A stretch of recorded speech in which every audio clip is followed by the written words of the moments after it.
Eto na naman yung masarap na araw ngayon mga boy. Ilaban mo nung. Hindi na nga pala ako magsisilbi sa barangay. Magsisilbi na lang ako dito sa bahay. Kaya nagtagaw ako ng tarong sa kapitbahay. Ilaban ko. Ngayong araw na nga ito, wala akong magawa dito sa bahay. Kaya for today's video, gagawa na naman tayo ng bagong kabutihan. Dahil hindi na nga ako tumakbo ng SK, mabandog ako doon. Magluto na lang ako ng tulingan. Kinuha ko nga pala ito sa ilog. George Ulbud ka, pang baybay lang ata. Ay, ganun ba? Okay, ito nga pala yung tulingan. Ayan, may 3 pieces tayo dito.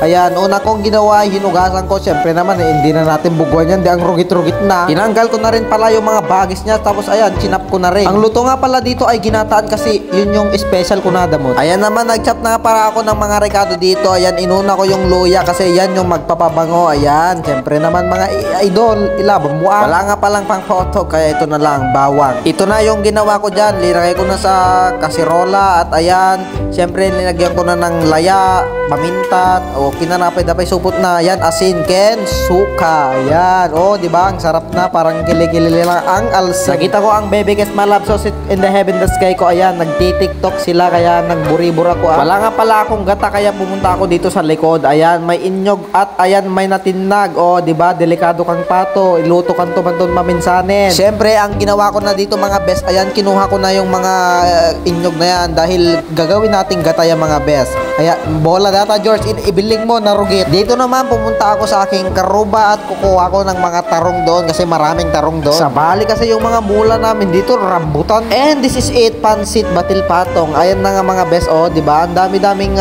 kwan dito, pagkuha na ng mga ulam, lalong-lalo na dito sa probinsya.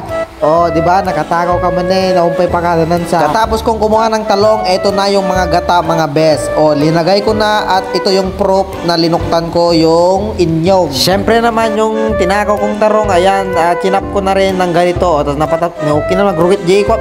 Narugi. Joke lang, madalos yun. At ito na nga, binugwan ko na. At syempre naman, lilagay natin sa kuhan sa gata. O, di ba? Bida-bida nakapanganak sa tikirit baboy.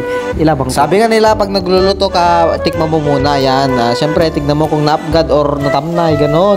At ito na nga, naluto na mga best. Kaya hinango ko na. Ito na nga pala ang ating finish product. Ayan. O guys, ang sarap ng tulingan na ginataan. Syempre, kinain ko na. Alang na maibiling ko lang. Ito nga pala yung favorite kong ulam. Ayan, tulingan na ginataan. Yan, the best talaga to. Hindi ko alam kung sinong makinluto ba to. Ilocano or ano, basta masarap siya. Ilabang mo. Yung ulo nga pala yung kinuha ko kasi may ulo-ulo ako. O, diba? Ilabang ko nung. Siyempre, ayan, nag-iip. Hindi, apay nga. Daw siit na. Oh, siyempre nilanggal ko. Munti ka nang pumunta sa karabukob ko yun. Kaya kayo magluto na kayo ng tulingan kasi tuling kami kamay.